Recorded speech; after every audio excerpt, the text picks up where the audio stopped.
Jangan lupa like, komen, dan subscribe channel YouTube TVRI Bengkulu dan nyalakan lonceng notifikasinya.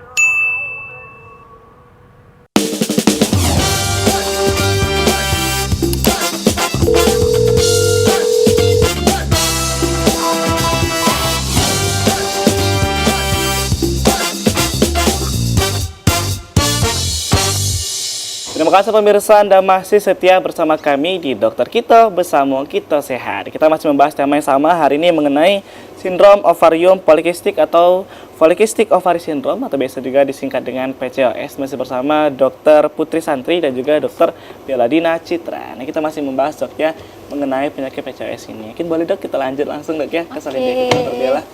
Ini mengenai diagnosis dok ya tentunya ya. Iya. Tadi kita sudah dijelaskan apa itu PCOS, apa itu penyebabnya, apa itu faktor resiko yang juga bisa mengenai seseorang itu terkena PCOS. Nah sekarang gimana kita tahu dan kapan kita harus datang ke dokter kalau misalnya udah terdapat adanya 2 dari 3 tanda ya. Apa aja? Yang tadi, yang ini ya. Nih salah satunya adalah rambut rontok. Banyak ya rambut rontok tapi dia kayak makin hari kok rambutnya makin banyak rontok, terus tiba-tiba ada berbulu lebat ya. Yang berbulu lebat itu pada wanita, biasanya kan wanita dia nggak sampai lebat di kaki, di tangan, di punggung, di dada, jadi sama mirip dengan gejala yang tanda-tanda pada pria gitu, bulu-bulunya lebih banyak. Terus ada nyeri pinggul tadi, terus overweight atau kegemukan, ada tumbuh jerawat yang tiba-tiba dan banyak, terus tidak teratur tadi, infertil, dan juga meningkat dari kadar hormon testosteronnya. Nah, kalau udah ada 2 dari 3 tanda ya, nah ini dibagi lagi nih, ada yang oligo atau anovulasi, yang tadi ada gangguan dari menstruasinya, dia amenore, sama sekali nggak menstruasi dalam 1 bulan itu atau beberapa bulan. Terus oligomenore, yang siklusnya itu dia dapat siklusnya itu panjang ya, jadi pada lebih dari 35 hari baru dia menstruasi, terus 3 bulan depan 35 hari lagi baru dia menstruasi, itu juga namanya oligomenore, atau emang dia tidak subur ya. Terus ada lagi namanya gejala hiperandrogenism, yang tadi tumbuh rambut, terus ada jerawat, dan androgenik alopecia. Jadi kebotakan yang disebabkan karena hormon androgennya itu. Hormon androgen yang dipunyain sama si cowok. Makanya tadi rambutnya rontok, itu menyebabkan sampai bisa kebotakan yang disebabkan oleh hormon androgen itu sendiri gitu. Dan pada saat diperiksa itu ada yang namanya tampak kistik pada ovarium. Nah, pemeriksaan tampak kistik pada ovarium ini itu baru bisa dilihat pada pemeriksaan USG nantinya. Jadi kalau misalnya kita yang dari rumah nih, terus kan nggak bisa yang ngelihat yang polikistik ovarium, jadi kita udah lihat dari 2 tanda dan 3 dari tanda-tanda ini gitu. Ada amenore dan yang lain-lain tadi seperti itu. Kalau udah ada tandanya boleh langsung ke dokter, terus nanti paling ditanyakan faktor apa lagi, misalnya apakah tiba-tiba ada obesitas atau misalnya tadinya kurus yang tadi saya bilang, terus tiba-tiba dia berat badannya bertambah, itu juga bisa. Nah dok, paling sering muncul di pertanyaan di masyarakat ya dok ya, setiap penyakit pasti dok ya, ini apakah menular atau tidak? Nah itu paling sering dok ya, kan kadang kan penyakit tidak menular ternyata dilebih-lebihkan di masyarakat, itu bagaimana dok? Iya, khusus PCOS ini ya, ini tidak menular ya, jadi ini adalah gangguan hormonal seseorang ya. Gangguan hormonal tadi udah dijelasin, faktor-faktornya pun banyak gitu yang menyebabkan gangguan dari keseimbangan hormon yang dimiliki sama seseorang itu. Jadi ini bukan salah satu penyakit yang menular seperti itu. Dan ini pun bisa dimodifikasi gitu penyakitnya. Jadi nanti ada pencegahannya, bisa di pengobatan dengan diet, itu juga bisa seperti itu. Jadi nggak menular. Ya aman ya, jadi pemirsa di rumah yang sampai nanti malah takut dok ya ketika ada saudaranya mungkin yang terkena penyakit ini, jadi ragu untuk ikut mendampingi dok ya. Iya betul. Nah selanjutnya kalau udah ke dokter biasanya diperiksa apa aja ya. Nah ini biasanya akan diperiksa itu adalah hormon testosteronnya. Kenapa? Karena hormon testosteron itu adalah hormon yang dimiliki sama laki-laki. Di wanita emang punya dikit, tapi kalau misalnya dia udah high level atau dia sudah meningkat hormon testosteronnya, itu udah bisa mengarah ke PCOS.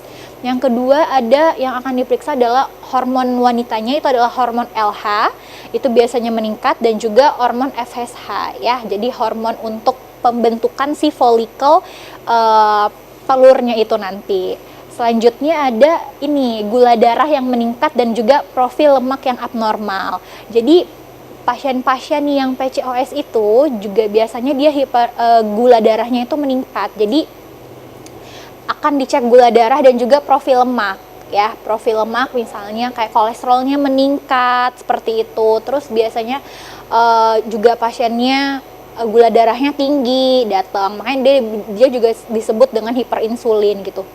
Tiba-tiba dia jadi obesitas misalnya ternyata karena gula darahnya emang yang dia makan suka tinggi gitu, makan makanan manis, makan makan yang berlemak, itu bisa juga menyebabkan gula darah tinggi dan juga peningkatan dari kolesterol pada tubuh ya. Nah, ini yang paling penting yang bisa menjadi diagnostiknya adalah USG ya. Jadi USG ini adalah pemeriksaan yang sebenarnya bisa di mana-mana ya, di rumah sakit khususnya itu bisa diperiksakan. Kalau udah terdapat adanya gambaran roda pedati ya, nih kayak nih ada bolong-bolong ya, ini kan folikel nih, kista-kista polikistiknya tadi yang tadinya di luar digambar di awal. Kalau di USG dia kayak gambaran roda pedati. Nah, kalau udah ada gambaran yang kayak gini, nah ini sudah mengarah ke PCOS itu, polikistik. Jadi ada beberapa banyak folikel kistik-kistik yang tergambar gitu di ovariumnya, yang bakal dilihat dari USG. Ini adalah salah satu juga penegakan diagnosisnya, seperti itu ya. Nah, terus gimana tata laksana PCOS? Jadi ini yang paling penting ya, tata laksana PCOS. Yang pertama itu adalah prinsipnya modifikasi gaya hidup ya, karena tadi biasanya PCOS itu kan tiba-tiba, bisa juga tiba-tiba dari gangguan hormonal gitu. Nah, kita bisa menyarankan modifikasi gaya hidup untuk manajemen terutama obesitas tadi ya, obesitas pada pasien-pasien yang PCOS itu. Yang pertama, modifikasi gaya hidup lini pertama itu dengan mengombinasikan antara faktor stres, mengurangi faktor stres ya. Terus yang kedua, makanan atau diet-dietnya dan juga aktivitas fisik. Jadi perannya si tiga itu sangat penting nih di modifikasi gaya hidupnya PCOS.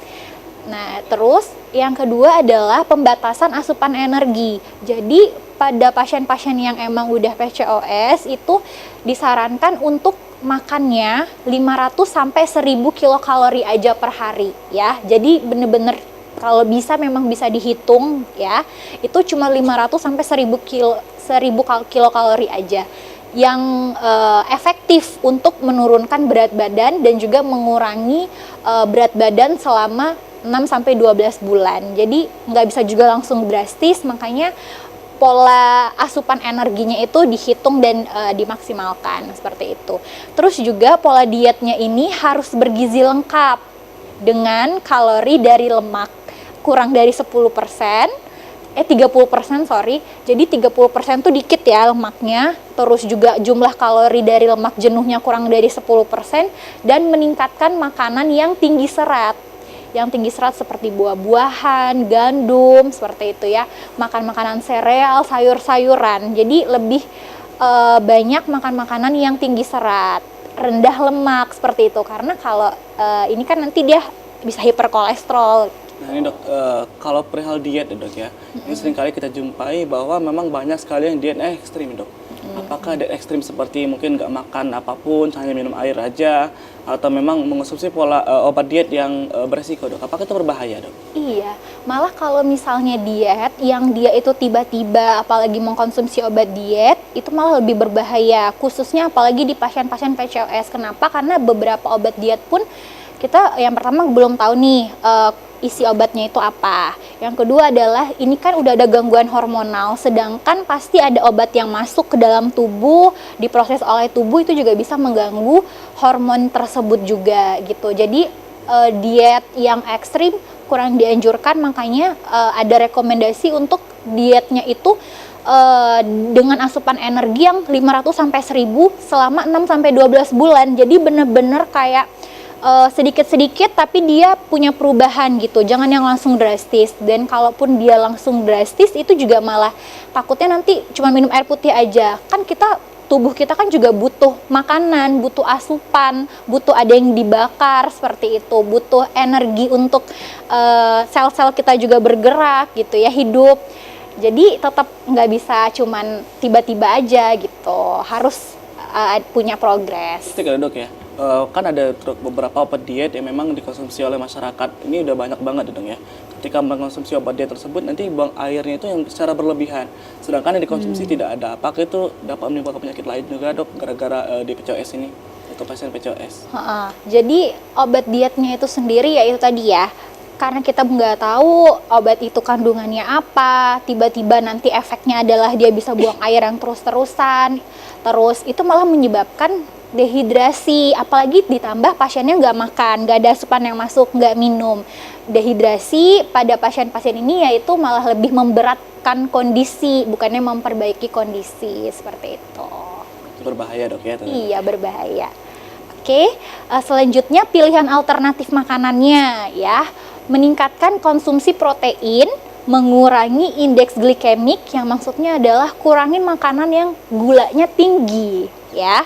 Terus mengurangi konsumsi karbohidrat. Karbohidrat itu apa aja, kayak nasi, itu kan karbohidrat ya. Terus atau boleh juga kan dia mengurangi konsumsi karbohidrat, diganti yang lebih kalorinya yang lebih rendah, itu juga boleh. Terus meningkatkan keberhasilan untuk mencapai penurunan berat badan serta mempertahankan akan tetapi masih diperlukan penelitian. Jadi sebenarnya tetap diet seperti itu, dan kita harus lihat sampai ke penurunan berat badan yang maksimal gitu, sambil kita evaluasi yang pastinya. Terus struktur dan dukungan dalam program penurunan badan ini juga sangat penting ya. Jadi diperlukan adanya follow up tadi, nggak tiba-tiba nanti takutnya pasiennya gara-gara dia diet jadi ada penyakit lain seperti itu. Makanya dibutuhkan adanya follow up, monitoring, dan juga dukungan dari dokter. Jadi makanya kan untuk melakukan dihitung nih kalorinya berapa, ini juga boleh dengan bantuan dokter spesialis gizi klinik, itu juga bisa ya. Biasanya penderita-penderita yang emang dianjurkan untuk diet itu dia bisa berkonsultasi juga ke dokter spesialis gizi klinik untuk tahu nih dia makannya, biar terfollow up juga dan termonitoring oleh dokter, oleh keluarga, oleh pasangan. Jadi harus banyak dukungan ya kalau untuk orang diet itu sendiri, dan dari niat dari dalam hati sendiri juga gitu. Terus juga aktivitas fisik yang merupakan komponen yang paling penting, karena nggak cukup cuman untuk kita pakai program diet tapi kita nggak olahraga. Jadi olahraga itu juga penting dalam proses dietnya PCOS. Itu dianjurkan lebih dari 30 menit per hari. Nah, berarti memang tadi pola konsumsi, pola gaya hidup tadi sangat penting sekali dok ya untuk penderita dari penyakit PCOS ini. Tidak hanya itu juga dok ya, nanti kita akan bahas lebih lanjut lagi mengenai penyakit ini. Untuk pemirsa di rumah, jangan kemana-mana, kita akan hadir lagi setelah jeda pariwara berikut ini. Tetaplah bersama kami di Dokter Kita.